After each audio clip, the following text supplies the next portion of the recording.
Greetings and welcome back to SwitchedtoLinux. We have a panel discussion with our supporters today, and we are going to be talking today about the pros and the cons of subscription services. We all need subscription services. No, we don't, actually. I don't recommend subscription services. But that's kind of what we're going to be talking about today, because I actually found one today that was an interesting take, and I wanted to go ahead and chat about it with everybody. So let me see. I think everyone can hear you guys now, so greetings all. How's everybody doing? Good. Hello. And Hi. So none of us Hello. have completely frozen to death. Vince is over there in sunny weather, and so is Brian down there in the south, but the rest of us are sitting here at, like, you know, sub-zeros, except Quint. He's right around just above zero. So just for you guys to know, you know, our heaters are still working and things like that. But any initial comments on how wonderful the weather's been? Last night I turned on another desktop tower to act as a space heater. Nice. Yeah, see, that's kind of what keeps my office warm, because of course, you know, we rent. We're not in this town. This town, they don't really like space heaters, so you just get more computers. They're about as pricey, right? Just got to turn this guy on. I got a 750 watt power supply in this bad boy. I think that qualifies as a space heater, doesn't it? Yeah, let's run a few benchmarks to make it run hotter. Sounds good. Sounds good. The air conditioner and heater are right in front of me, and we pretty much hear them all the time now. Like, it's really, it's kind of hard for me to record a video sometimes it's running. Yep. Yep. All right, let's check in with our comments, see who is here. We have a new feller here, Adelamalk. Hello, and I'm sorry if I mispronounced that, but welcome. I think this is your first time here. I remember seeing you anyway. But welcome, and we are a family-friendly stream, so keep that in mind in your comments. Louis is on. Greetings, Louis. Hello, Frost Ranger of the Frozen Realm. And Peabody. Greetings, Peabody. Pyrus Reality. Hello there. I am Logic83. Yo to you as well. Thumbs up for the kitty. That's right. Yeah, thumbs up for the kitty, guys. He doesn't have thumbs himself. So just... Thumbs up for the kitty. That's right. A contented... cat is a happy cat. Yes. Oh, Mike, Vince, Mike doesn't want to hear about the weather. Just let you know. Zip it. Back for more is back for more. Greetings. After an update, I can see my drives again. All right. Yeah, guys, I was working on this project, and they keep on complaining these little crazy characters. And, like, I'm not seeing these little crazy characters. Are you guys, like, on something? I mean, what's going on? Checked it all over the place. It turns out that if you have, in some instances, a strong tag on WordPress, on Chrome, on Windows 10, you get a weird little character. So I spent most of my day in Windows 10 on Chrome. I feel dirty. You could have used Chromium, Tom. Did you take a shower? I didn't take a shower yet. No, but I'll be all right. I'll be all right. Tom, you should have just used Chromium. Wouldn't work. It's just, and on top of that, it's actually, I didn't test it because Chromium is a little bit harder to install in Windows 10 than Chrome, and they were using Chrome. I'm like, I'm just gonna go with it and use whatever. I have Chromium on my Mac. It's not super. The Mac has something called Homebrew, which you can install. It's like a package manager for Mac, and you can install Chromium through there. Yeah, I mean, there's a downloadable for Chromium, but I was not gonna be playing on Windows 10 any more than I need to be. I knew the problem with Windows 10 and Chrome, and so that's what I went with. Yeah, Quinn, when you're troubleshooting an issue, you want to recreate all the same conditions as what your friends are reporting or whatever to try to recreate the bug. Yeah. Yeah, and so that's kind of what I estimated they were using. I knew they were on Windows 10. I guess they were on Chrome, and that's what I had to do. So that was actually, and I did all that in the VirtualBox. So for you guys that do need to view into the Windows every now and again, VirtualBox. I mean, I use the VirtualBox. I have my Windows 10 running, and works great, you know. I got a Windows 7 VirtualBox. Yeah, I got a Windows 7 real hardware, but it wasn't, the bug wasn't duplicating on Chrome on Windows 7. It was only Chrome on Windows 10, and my Windows 8 won't boot anymore, and I don't care to investigate it. I have everything that's important off of there, but that's it. All right, well, let's go ahead and jump on into our topic for today. So before we get into I pulled out one article primarily. So before we do that, we're gonna start in a row there and talk about initial thoughts of subscription services. Do you use any? Why not? We're gonna start with Ben. Go ahead. Sure. As far as subscription services, I think it's important to know which ones you're actually going to take advantage of and use the most, and not, say, oh, this looks good, I'm going to buy this and this and this. Then, on your credit card statement or your debit card statement, find out that you've got $150 worth of subscriptions drawing every month. Yep. Very good. Benjamin. Well, I use Hulu, Netflix. I use them because I want to use them for the entertainment and stuff. I mean, but I mean, reading this, it's like Pepsi, Nestle, more. Why would I subscribe to anything Pepsi or Nestle? Why would I need that? And we'll get into there, and we'll get into the article and why. Which this was the first time I see something. It's like, interesting, because it takes an interesting approach. Brian, what are your thoughts? I'm not a big fan of subscription services in general. I could see why some people would have a specific need for them, and if they're careful and they can manage it. But you got to be careful, because you need it. If you're going to get a subscription service, it's got to be something you could physically monitor. Otherwise, you could wind up paying every month for something you never even use or don't need anymore. Like computer software could be like that. The machine the software was on could be dead and recycled. You're still paying for the software. So I'd be very, very careful in general. If you're going to do it, I personally try to avoid it whenever I can. Yep. Dan, go ahead. Well, I'm not a big fan of subscription services. I guess my first introduction to, like, let's say an entertainment or subscription service is when Netflix first came out and they did the DVDs through the mail thing. And we were watching so many movies from the local movie store. I was like, I'm making too many trips to the store to make sure I get the movie backs so I don't get a late fee. And I had to constantly battle with that. So we decided to go with 3 discs and in your possession at a time plan. And that worked really good for several years. And I didn't mind them deducting that money from my my credit card. But then streaming came along, and I'm like, oh, man, I got to check out streaming. So I basically kind of got to the point to where I had Netflix, I got Hulu, because I had watched everything I wanted to watch on Netflix. Hulu has a lot of really old TV shows from the 60s, like Voyage to the Bottom of the Sea, Lost in Space, Land of the Giants, The Munsters, all that stuff. So I got hung up in that for about 6 months, and I'm like, I got to get rid of the Hulu because there really isn't nothing more here. And this is how you kind of get trapped into these things. The same thing kind of happened with the music services, except I didn't let it string out to the point where they were billing me. I put up with the commercials from Pandora, iHeartRadio. I refused to even go into Spotify. And I think subscription stuff for software or an operating system is just flat out crossing the line. Yep. Quint. We have way too many subscription services. But as long as you don't pay the bill, you don't care, right? Yeah, my parents just don't care.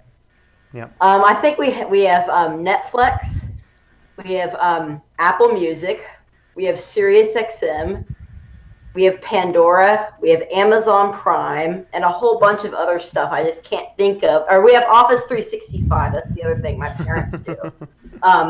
Whole bunch of other stuff that I just probably can't think of off the top of my head, but they all have a specific use case. Like SiriusXM is for our cars. We have Pandora is for our sound system. Okay. And then we have Apple Music is for the phones. And surprisingly, Apple Music does work on Android.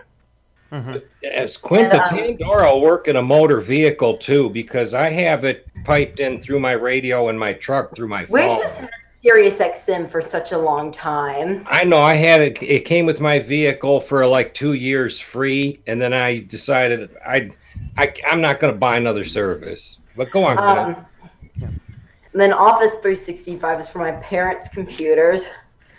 Then that's Amazon Prime. Obviously, we have all the Amazon stuff. We don't even use half of all the Amazon stuff that's included with it. I don't think anybody does. Yeah. So, but yeah, we just have way too many subscription services. So, do you think that that's a good thing, a bad thing, or what's your take on that? I'm not hugely against it because they all have a specific purpose. But we don't have anything random anymore that we don't use. We've gotten rid of that. That's good. All right, Vince, what's your thoughts?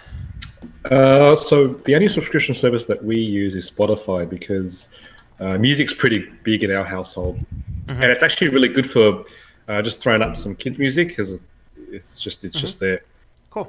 In terms of what we watch, I mean, there is so much free stuff online, legal free stuff online these days. That I don't feel that we needed to get any Netflix or any other video subscription services. These days, I tend to throw on more documentaries to watch for myself. There are enough kids shows. We really try and limit screen time for the kids. And I might be looking into a VPN, but I'm still not sure about that yet. I want to maybe build my own first. Cool. Yeah. We don't subscribe to any software. I mean, that's why Linux is so great, isn't it? Absolutely. You don't really need to. And my take, of course, I don't use anything that's a subscription service. The one I could probably use is like Amazon Prime. But even that, I just don't care. I mean, what are the benefits? Streaming stuff, as Vince said, there's so many things I watch online. There's some places like where I live is pretty rural, and the best you can do is a Myers and a Target without driving 20 or 30 miles to something of more. So at that, Amazon Prime makes good sense in my area. Correct. And I have that. For shipping, however, over $25, you get free shipping on nearly everything anyway. I can't think of the last time I paid shipping for Amazon. And I don't have Prime. Yeah, it's the same sort of thing. I have grandparents who live in rural Georgia, and they have the same sort of situation where they like Prime. Well, but doesn't Amazon Prime also guarantee like faster shipping too? Yeah. 2 days. What I find interesting is you actually get the same fast and free shipping if you just ship it to a pickup location, which of course, if you're in a rural area, that's an option. So yeah, for your use case is absolutely correct. And in my area, they're going to overnight. Yeah. You can have it the next day if you order it early enough in the morning before noon. If you order enough stuff from Amazon, it's absolutely one of the ones that's worth it. For sure. So Mike W. from the community here, Mike W. thought Amazon would tank with its subscription service, but it actually helped with illegal copies. That's correct. Yeah, it did help them with illegal copies. Hopefully more people realize you don't need to be with Amazon, or with Adobe services, though. Back for More pays for Google Music and YouTube, ad-free YouTube, which is cool. YouTube Red. That's actually always beneficial. That's another thing, Thomas. My mom has the Adobe subscription for Reader because she wants to be able to edit documents. She had to edit some documents, and so she pays the $40 a month or whatever it is to get the pro version. Ouch. Yep. I found the YouTube subscriptions. I don't understand those because you can just run an ad blocker and it works just fine. Yeah, the advantage of using the YouTube Red is you don't get the ads on YouTube, but the content creators still get paid. But that's why I do stuff like you. Like, I only support the content creators I really care about. Like, you are an example. Yeah. And so I still do this. Toss is on. Greetings, Toss. He says, we need to subscribe to an unsubscription service. Absolutely. We need an unsubscription service. All right. So with all of this, we wanted to talk about this because of this article that I found, which was fascinating, and I haven't even had a chance to read all of it yet. But Unilever, who is kind of like the big conglomerate company behind Pepsi, Nestle, et cetera, et cetera, et cetera. This is one of these major conglomerates that owns about everything. they are using a new reusable packaging subscription service. And what caught my interest of this is sustainability is definitely something that we need to keep an eye on. And I'm not a tree hugging radical environmentalist by any stretch of the imagination. And frankly, I find most of those people aren't nearly as conscious of their consumption as I am. I always watch my meters right next to my neighbor's. I'm always in this competition. Am I going at a slower rate than my neighbor is for power use? And surprisingly, I only use about 2/3 of the power as my neighbors do, which is quite remarkable, being as that I work at home and I have this computer beast that's on all day long. But with that, though, there's things that we should be doing and there's things that we can be doing, and we're going to be talking about those. So what they're basically saying this is like the good old days of having your milkman drop off your milk bottles. You'd bring them in, use the milk bottles, and then you'd take the glass bottles, leave them out on the porch, they'd come by. Now, I think the difference is most likely this service is going to auto bill you. And that's the only thing. That's the reason I don't use subscription services. I don't want to be auto billed nothing. Send me a bill at the end of the month. That's cool. Whatever. But as far as auto billing, I'm not into it. Now, I haven't read this in enough detail to find out if they are doing the auto billing. My inclination is probably they are. So it says, I watched the little video that they had, and that gives a good explanation of it. Is it auto billing? I didn't see any auto billing. It just shows how it works. Mm-hmm.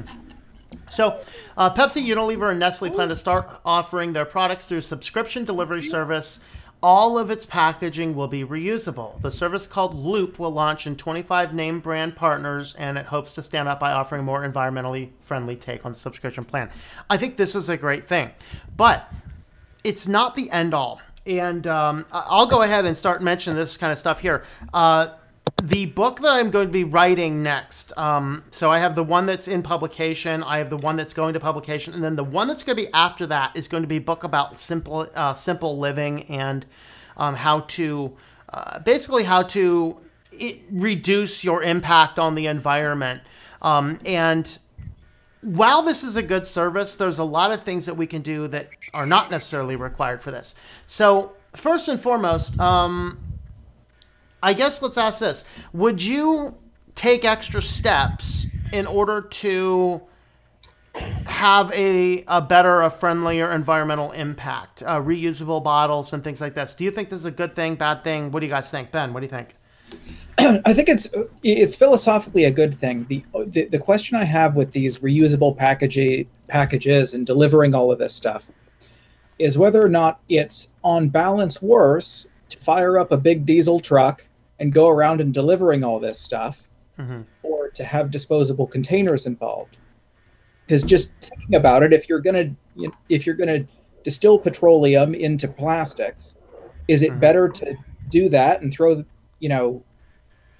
some mass of plastic away, or to burn more mass than that in diesel fuel or some other petroleum based? Yeah, then that's a valid point. Benjamin, are you there? Yeah, I'm here. What do you think? I think we should be trying to take care of the environment. That's not a bad thing. The question is, I mean, is it really going to take care of the environment, or is it more of like a political thing for them to do this? Yeah, kind of like your electric cars, man. That's not any more environmentally friendly. In fact, it's probably environmentally worse because you're distilling all the power out. You're delivering it through big wires. You have a lot of efficiency loss. Kind of the same thing. Yeah, it's like, here, we're going green. So, I mean, there's a lot of questions behind the agenda, behind the going green initiative, or that kind of. I would probably concur to a degree. Yeah. Brian, what do you think? I agree, too. Unless you know the numbers and you know how much energy goes into producing the plastic, how much energy goes into disposing of the plastic, how much energy would go into the fuel that you need for the trucks to deliver it. You really have to do a lot of calculating on both sides and then compare the numbers. Yeah, and I guess one of the things going back to the vehicles is, I mean, this is going through like UPS, which they're out anyway. Is it going to be a greater impact or a lesser impact, I guess, is kind of part of the question, maybe. I think it's going to be kind of equal on the fuel itself, because what you're doing is you're actually transporting something to someone's house. That takes fuel. When you throw it out, it takes fuel for the garbage man to take it to the dump. But if you repurpose it, it uses about the same. All around the block, you're going to use the same amount of fuel for either direction. But I can tell you this because of what I do. I do visit some dumps, and these dumps have indoor areas where the garbage trucks unload. There are people that go through your trash. They separate this stuff into different piles for different repurposing things. All the plastic that's in the garbage bags is automatically picked out with pokers and stuff like that and thrown. And there are small scraps that get by, plenty of them. But the larger chunks get all sorted out. The paper gets all sorted out. The stuff, does to some degree get sorted out, and not all of it goes in the landfill. Okay. And they have usually labor from prisons and stuff like that do this work to get a shorter sentence. Okay, very good. Quint, thoughts?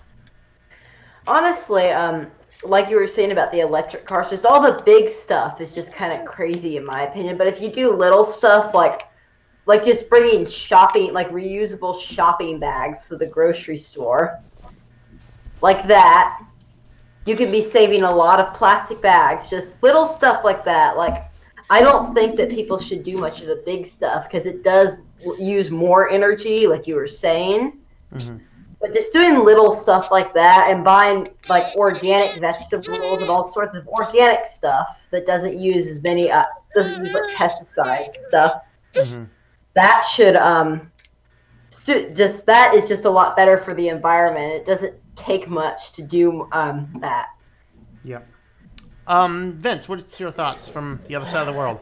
Yeah. So I think, empirically speaking, from my own personal experience, I think the environmental impact should be a positive one. I mean, I don't have all the numbers for all the transport costs, but I mean, if you're going to be driving to the shops anyway, I mean, you have 10 people driving to the shops versus one truck driving around. I imagine that might be a better thing. In terms of packaging, I think that's definitely a good thing to be using reusable packaging. I know that in the past, we had used to always reuse all our plastic shopping bags. I think mid last year, the government here, they banned plastic shopping bags from all grocery stores. So now everybody has to either, well, you can still get plastic bags, but you have to pay 15 cents for one of them. But otherwise, everyone brings reusable bags. And I know that we used to have a massive box in our pantry full of old plastic shopping bags that we just plan to reuse. And now that's almost halved. There's not as much plastic in there. So I think the amount of plastic waste that's going into our dumps is going to improve massively. Yeah. And this was funny as, you get into the canvas bags. As soon as everyone's getting into the canvas bags, now guys are coming out going, but now we know that canvas bags are worse than the plastic bags. Like, no. Well, them plastic bags you get from the grocery store, the small plastic ones they put your groceries in, you can repurpose those too. Those make great garbage bags for your bathroom, waste paper buckets. That's what we do. Like that. Yeah, things like that. And so in this service, what they're saying is that the cost per product is going to be about the same as you're already paying. But you'll have to pay a deposit between $1 and $10 for the container, and shipping will start at $20, but it will decrease with every item added. So is an interesting take on how they're doing it. Now, while I like the idea and I like the direction they're going, but there's so many things that we can do, and this is kind of what I'm going to be writing in that next book about. So what are some of the things that I do? So for me, the first thing is have yourself some plastic or some canvas bags. So this is canvas. Somebody asked, plastic or canvas. This is a canvas bag. And I don't think I've ever bought one of these. You get them at conferences. You get them all over the place. I got like 8 of them, and I keep them in the back seat of the car. And so, you know, when you get at the store, you just get in the habit of carrying a bag in with you. Now I shop on a lower scale, adjust your things if you are shopping on a greater scale. But then as soon as these are emptied, they go and they either hang on the door, or in my case, I have a little stand inside the door for various things. And then the next time I leave the house, I take these with me and I go out and I, you know, take those back out to the car. The next thing is, instead of using your plastic produce bags, you can buy these, are canvas, or maybe they're nylon is probably my guess. These are reusable. This is polyester.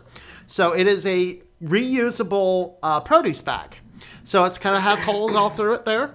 You can buy, I think there are like 5 of them for like $5 or $6. And I bought these about, I don't know, maybe a year ago or so.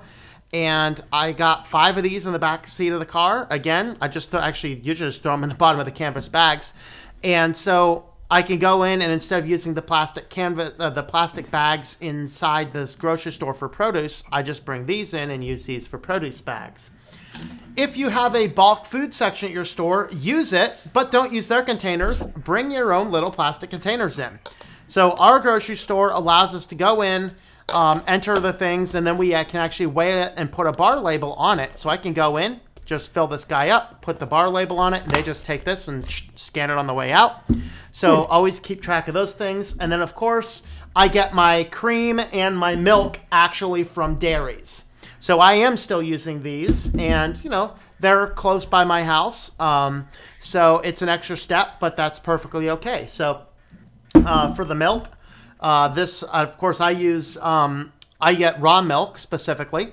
And so I know the farmer. I go down there, and when I need the milk, I just have my glass bottle. I take my glass bottle down. I get my milk that has been taken out of the cow earlier that day, and we're good with your milk. So I overall generate, it actually takes me about 2 weeks to generate 1 garbage bag worth of garbage. And most of that is because of them cats, as you can imagine. So that's kind of what I do to do some environmentally sustainable things on my end. So what do you guys do? Ben, do you have any approaches? What I try and do for the most part is,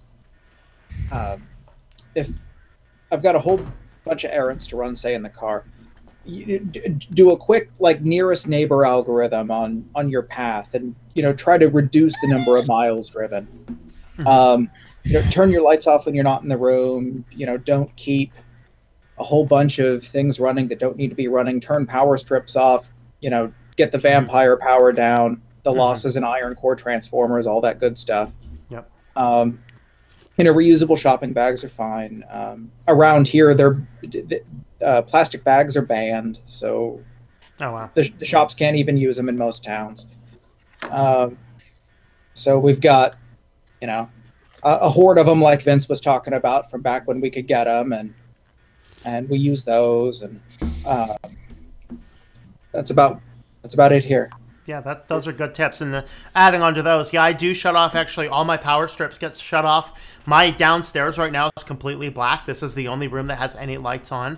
I just don't use lights. I don't turn them on. And actually, I have twice as many lights on right now because I'm streaming. But as soon as the stream's over, that bright light back there gets shut down. I just got to keep the one light over here. So, absolutely. Benjamin, do you have any specific tips? Well, all I really do is I try to be as minimal as I can. I'm trying to adopt more of like a minimal, not just with my window manager or my computing, but like with life itself. I try to, not eat too much, or not use anything that I don't absolutely need. And I try to keep everything to a minimum. As for stuff in the house, I'm not really in charge of that. So, I just try to keep my waste personally to a minimum. Very good. Brian. Yeah, I'm similar in my way. I'm not really in charge of the way the whole house works, but I do my little best. I know the canvas bags you were talking about. I go to the, medical conventions every year, and you go to the exhibit hall, and the exhibitors give them out by the ton. So I have like a room full of those. Down here, the stores still use plastic bags, so we could still get them if you want them. It's up to you. But one good thing down here is our garbage. You have like your regular garbage that you put in like one of those hefty trash bags or a can or whatever. Then you get plastic bins for recyclables. So you could actually separate your trash into the different bins. And then when you put it out, the garbage truck comes by and they put the glass in one bin, the plastic in another bin, the paper in another bin, and then the trash goes in the back. So they do a lot of resorting there. I try and be efficient with the lights. Right now, like you, I got all these lights on because I got my camera and everything on. But as soon as you go off, half these lights are going to be turned off. And I just try to conserve as best I could. Like you, except you have two. I only have one cat, but yeah, cats generate more wasted. It's hard to cut down on the cat's waste. Cat litter is extremely heavy and it piles up really quick. There's actually a good tip. There's a good tip about cat litter. I don't use cat litter. I stopped using it a couple years ago. I use equine bedding, horse pellets. If it's good enough for a horse, it's good enough for a cat. Okay, and this stuff you get a 40-pound bag of it. It costs $6 at a Tractor Supply store, and it lasts about 6 months. So I literally put about I have a big cup, like a 45 or so ounce cup. I use about a scoop and a half of that in the bottom of the cat litter box. As they go on it, it opens up the pellets into sawdust and just absorbs everything. You don't gotta stir it, you don't gotta shake it, and after about 3 or 4 days, you just empty it and do it again. Bag will last you 6 months. It is epic. Absolutely epic. But try that out for your cats. You have to wean them onto it a little bit by cutting it in with the litter.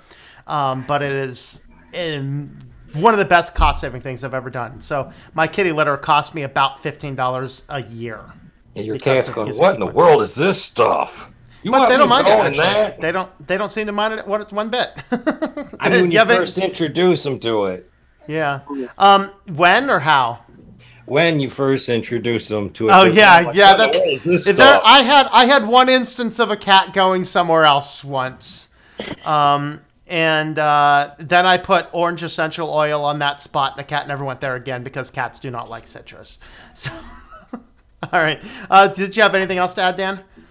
Yeah, like everybody else, I have my own way of repurposing stuff. I use the bags. Myers has their branded bags, for 99 cents. I've got 5 of them. I actually prefer those over the plastic bags for handling purposes. I mean, when you get to my age, 10 plastic bags is a lot harder to handle than 4, burlap or regular bags, canvas bags. So I tend to favor the canvas bags, even though when the cashier looks at me with 4 of them as I'm coming up to him, he's cringing because he's got to put them all on the carousel individually, where the plastic bags would normally be. I use those. Occasionally I'll forget them and I'll get some plastic bags, and that's when I repurpose them in the bathroom waste paper buckets like I was telling you about. Another thing I repurpose is I drink quite a bit of Gatorade. And Gatorade actually comes in a pretty heavy gauge bottle if you get the big bottles. And I tend to wash those out and store water in them. And if I need to carry water out in my work vehicle for a day of work or something like that, and I don't have any Gatorade around, well, I have a Gatorade bottle full of nice fresh water. So them are some of the things that I do. I don't leave lights on unnecessarily. As you can see behind me, black open door. Nothing else in the house is on. Yeah. It's dark out there.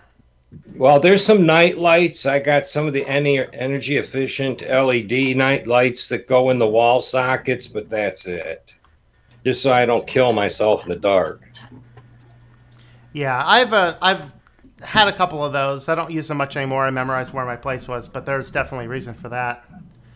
Wait until you get old like me and your eyesight goes. Yeah, no, I'm not looking forward to those days, but that's why I haven't been around very much. I haven't been in very good health lately. That's not good. Quint, any thoughts? I know you're the one that does the grocery shopping and all that kind of stuff, right, Quint? Yeah.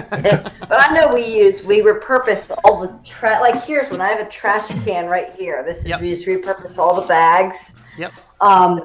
We use reusable bags. We have a whole bunch of Publix and Whole Foods reusable bags. We just take everywhere, and then same just sort of things where we just turn the lights out. Pretty much, this house is so big. We have lights out on floors at a time.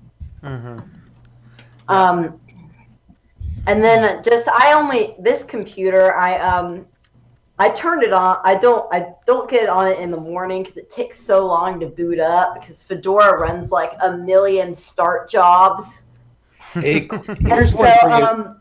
Quint, I never shut my computer off. I put it in suspend mode, and it actually has worked like that for a month. I just turn this computer on in the afternoon, and I pretty much leave it on all day on the weekends. And so just normal stuff like that, and then just this house is just so big that there's so much power being pulled. Like we have 2 breaker boxes. They're both full. So we just try to conserve a lot of power. Mm-hmm. And the other thing is it's my dad's my mom used to have a diesel car, but my dad's truck is diesel, and so he only has to refill it like maybe every few months. Yeah, diesel cars are pretty decent, actually. Yeah.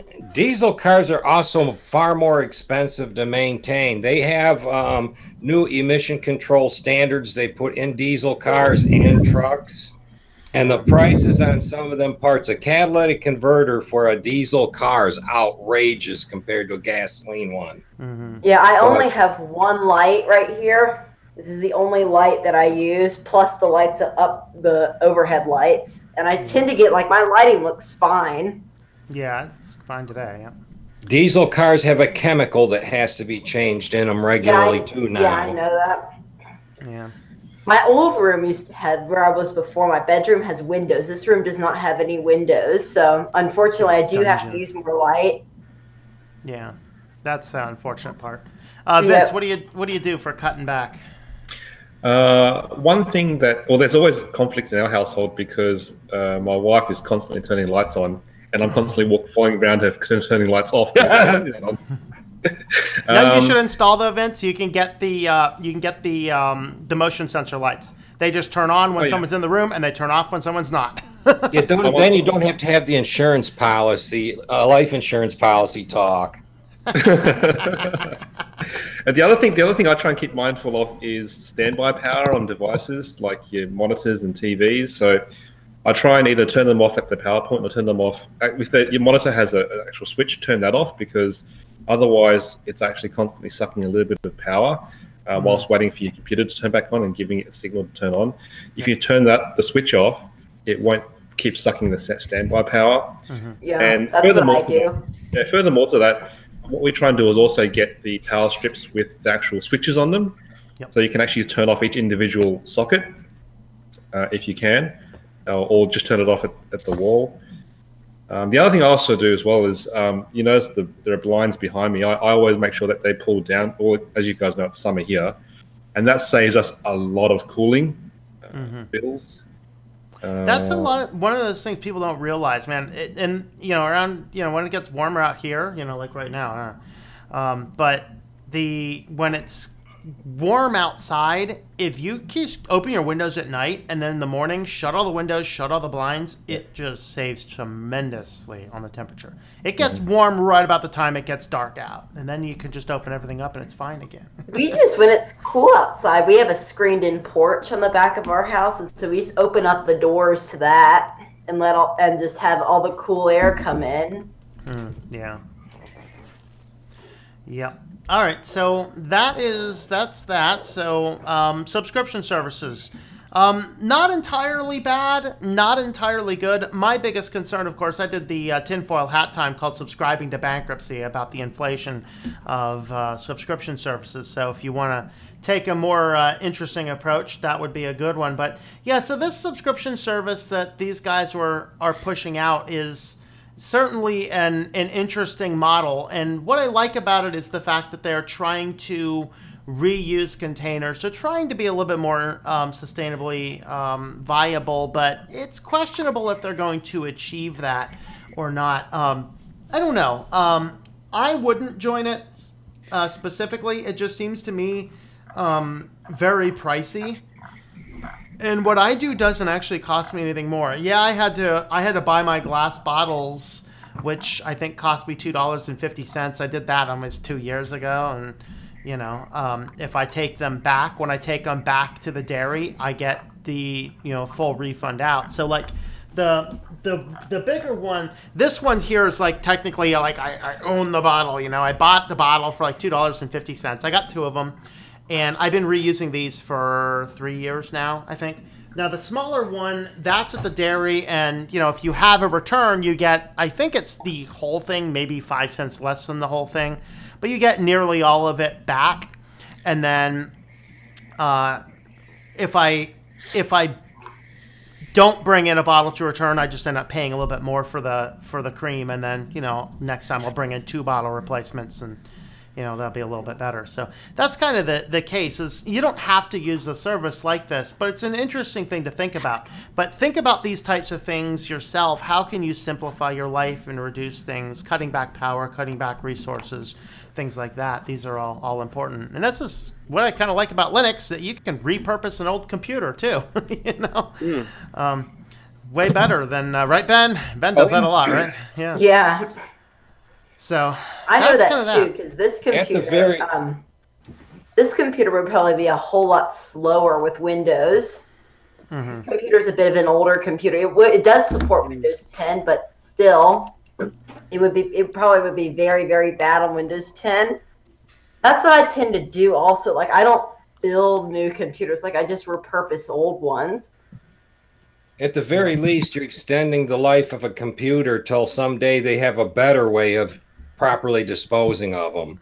Mm-hmm. Yeah. Now, I do go to a place that recycles refrigerators. These guys take a Sawzall and cut these things up into 4 pieces after they remove the metal parts. And there's like styrofoam insulation and stuff in it. And they dig all this stuff out and throw all the metal in one pile, the styrofoam in another, and the compressor and all the coils go in another pile. So that's a good description of how they would recycle a refrigerator.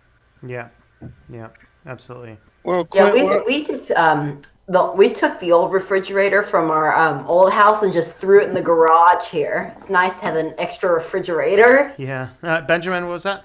Oh, I was gonna say that a friend of mine, my girlfriend's sister, got a Windows 10 laptop for Christmas, not this year but last year. And I remember they booted it up for the first time, like fresh start, already freezing up, just like not even working right. I can only imagine Windows 10 on an older machine. Windows 10, when Windows 10 starts and there's an internet connection, it just pushes the disk to 100% for whatever reason. I don't know why. Every Windows 10 computer I've ever done, it just sits there and spins at 100% for like 5 minutes. It's just like, dude, stop. But it's only if you're connected to the internet, so it's just. Well, I think it's checking for updates. I think a lot of that's checking for updates. We're all probably what it is. Oh. Mm-hmm. We're all sitting here talking about our repurposing of stuff and cutting back and everything else. And these corporations, most of them are doing just the opposite. They're getting more wasteful and completely making wasteful software that eats up your computer rather than making it useful. And I can't even tell you some of the stuff I see go on in factories. I got to keep that confidential. Yeah, absolutely. Definitely. Don't want to get in trouble with work. But, man, as soon as you retire, though, man, you better write that book. All right, so Paul saves money on dog food through Amazon. With Prime, they get free shipping, saves a ton of money in shipping a 15-pound bag, which, absolutely. So there's valid reasons to have some of these services, Let's see. Okay, a Firefox ad, and that does the same thing as Red. Well, I'm not sure what the Firefox ad is. It's an ad blocker or ad something. I don't know. Well, I think Red could come in handy. I just think he's talking about an ad blocker. Yeah, I'm not sure. I mean, the difference is if you pay for Red, then if you have YouTube Red, the content creators still get paid for their work. An ad blocker, they don't. It's kind of the difference. I think Red could also come in handy if you use YouTube on the mobile a lot. Let's say you use it to listen to music a lot. If you hit home and go back to your home screen, it still plays the music in the background. Yeah. I mean, there's some other perks. Like I don't use it, but I can imagine it will come in use for something like that. Yeah, I have New Pipe on my phone. That's a YouTube player on F-Droid. Nice. And it filters out all. I don't think it even uses the YouTube API. It just gets the YouTube videos, and it filters all the ads out and everything. Nice. Yeah. No, Larry, I am not auto-billed for my internet. They send me a check, and I actually go to a local pickup place, and I can actually drop off either a check or I pay in cash. One of the things I noticed is that I think Google Fiber is auto-billed. I have not seen an option for manual billing. That's probably the case. That would be enough for me to not do it. We're getting it installed soon. It's actually I'm pretty excited still though, because our Comcast is just awful. Tell me about it. Yeah, Comcast is a dirty word in my house. Yep. Unfortunately, so I'm stuck with it. I don't think Google's planning to put fiber anywhere else. They stopped doing it because it was way too expensive. I think there's too much red tape to get around Comcast. That's the problem. It's costing too much. There's not enough people here to sign up for it because Comcast was here first, so they have all the customers. Well, but it'll still be interesting to see an alternative and see how it works. I mean, keep us posted to see how it works. The other issue with Google Fiber is that they do not allow residential. They say they do not allow residential customers to use their own router, but really you can because they allow small businesses to do it. It's just the same configuration. I don't know why they do that. And there's so many people that complain about it, but you can. But Google says that you're not allowed to use your own router. Yeah, that would be a deal breaker for me. Like, no, you're not telling me what router. You can use your own router, but it's just not. Just Google just doesn't like it. Like it's sort of the. Now, are you talking about modem or are you talking about router? I'm talking about the router because basically what it is you have something called the Google Fiber Jack, which brings the incoming fiber connection and converts it to Ethernet. And so you get the fiber jack you have to have, but then they said that you're required to use the router too, their Google Fiber network box, which is just a router to send, it's just a regular router. Yeah, how would they know? Yeah, that's the thing. They can't tell what it is. I mean, unless you're using their own platform. We have all our own router. We've already ordered all our own Ubiquity routers. Unless they send data to it and it returns an acknowledgement that it's their router. Yeah. Hey, I don't think they could know the MAC address. Yeah. Yep. I don't think that's the case. Although you can, a lot of routers you can configure the MAC address it presents. Yep. Yeah. Joe is on. Yes, Joe, I got your email. I will respond to you as soon as I can. In my case, I have to use the modem and router combination that Frontier gives me because it works with their DSL on their own proprietary system. And can you use your? I know my grandparents have a house. They don't charge you for it. Though. It comes. They give you the modem and the router free. Now, if you want to actually take an outgoing line out of the router modem combo and put it in another router, that would work fine too. That's what I would do. One of the things is my grandparents have a house in North Carolina where the only internet up there is Frontier. And can you just get a DSL modem and plug your own router into it? They will give you a DSL modem router combo, but you can put a That's what they have. You can get another router like a Linksys or whatever you want to use, and you can use the line out of it and put it right in and use that router, and just turn off the wireless and the modem that they give you. See, like my DSL is not standard DSL. It's kind of a hybrid because it uses 2 phone lines instead of 1. Are you on Twisted Pair? I got 2 phone lines, you know, just like you'd have 2 business phone lines going into a business that go into 1 router, and that's how they get the speed up high enough to run 4K Netflix if you want to run 4K Netflix. I will keep you guys posted on how using your own router with Google Fiber works.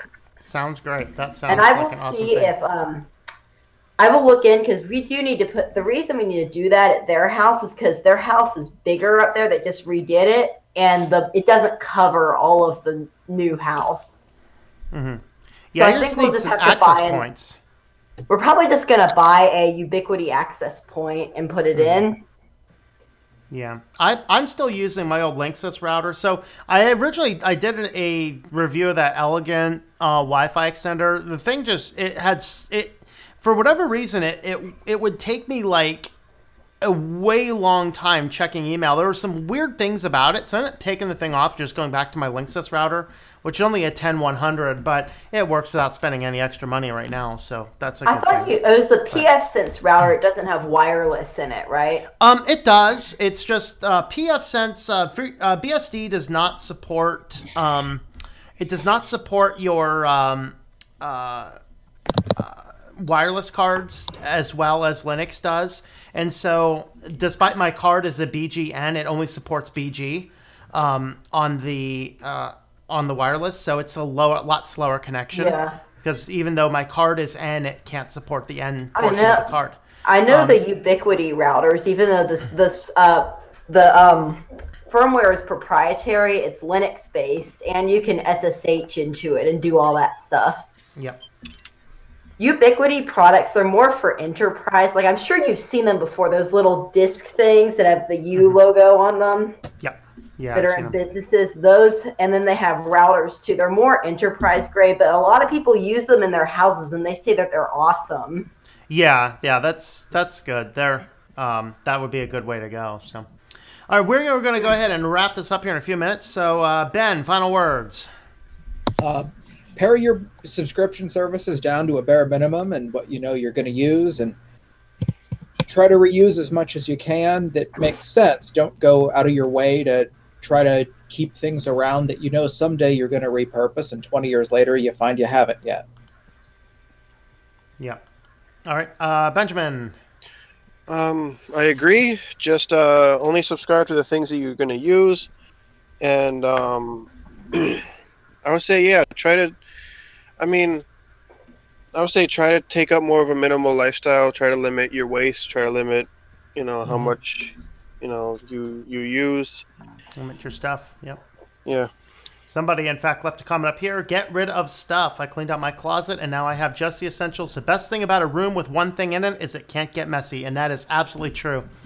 And I'm still cutting things down, but I got rid of several carloads full of things. It's crazy. There are people that will argue the opposite. The more stuff you have, the more wealthy you are.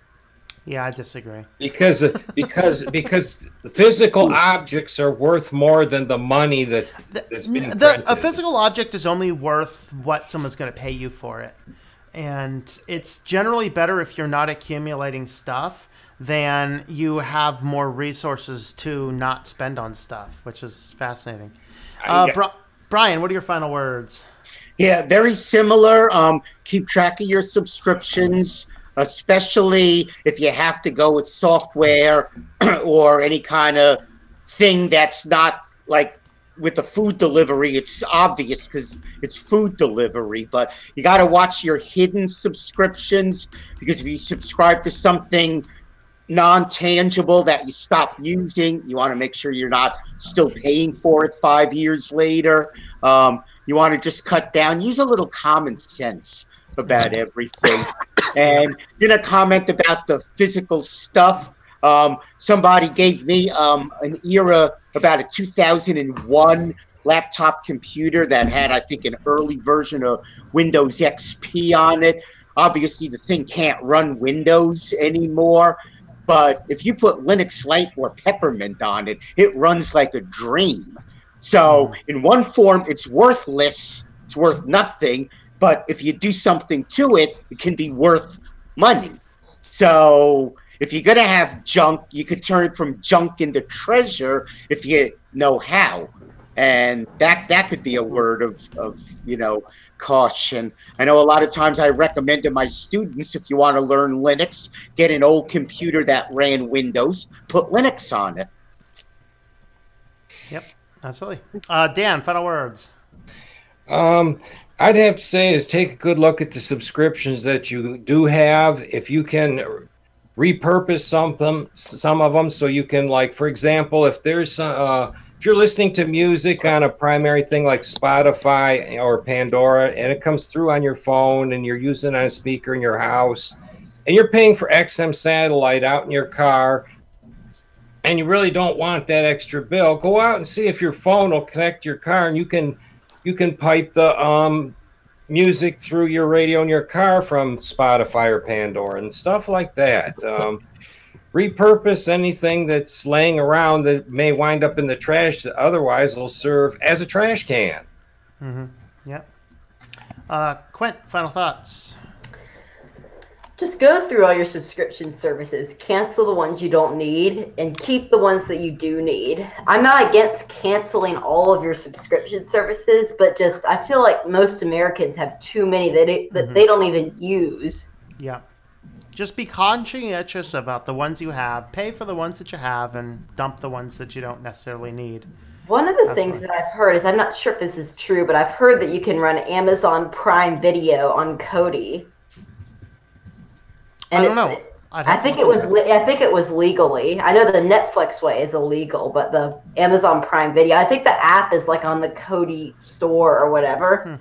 Maybe I'll look into it. Maybe it might be worth giving a trial subscription and seeing if I can pull it off. That'd be neat. If so, that'd be another reason I'd go with Amazon and not Netflix or Hulu because of that. Vince, final words.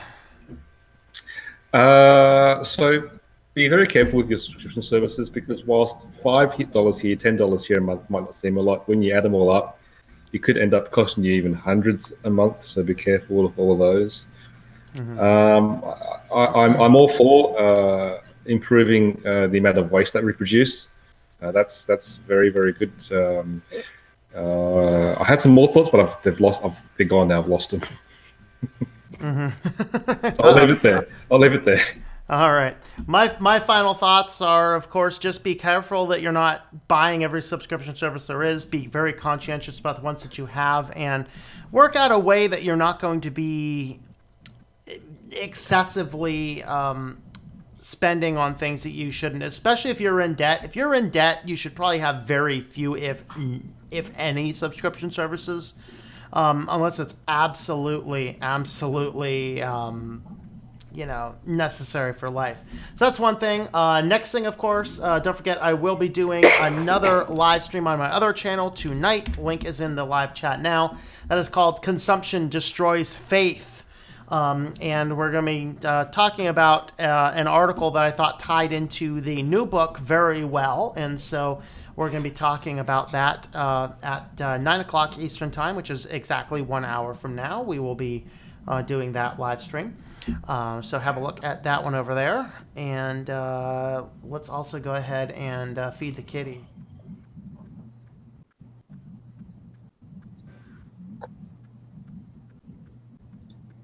I see he's over there.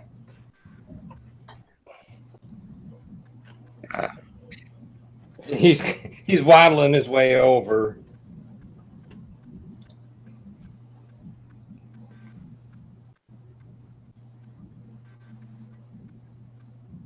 He should be able to do it unless his age is catching up with him.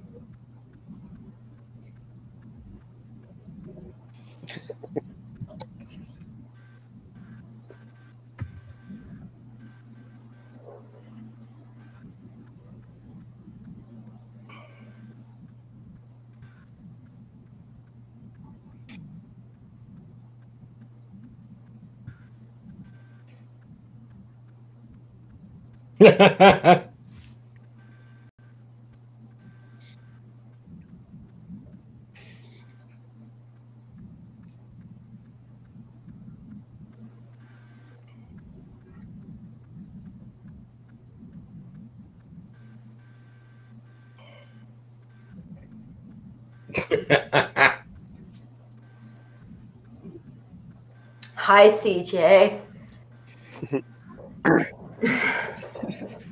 You're gonna have to get him a kitty treadmill. Will he chase the laser pointer?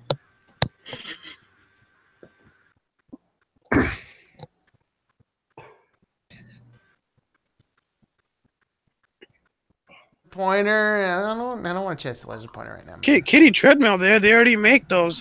There's these roll of papers that they hang up right next to the toilets, and kitties just use those as a treadmill.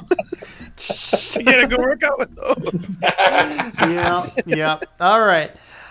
All right, guys. Well, we're gonna wrap up the live portion. I'm gonna hang out with the supporters here a little bit longer. So have a look at the live stream on the Christian channel. Consumption Destroys Faith, and we'll be talking about consumption and faith and stuff like that. So thanks for coming along, and I hope that you enjoy switching to Linux.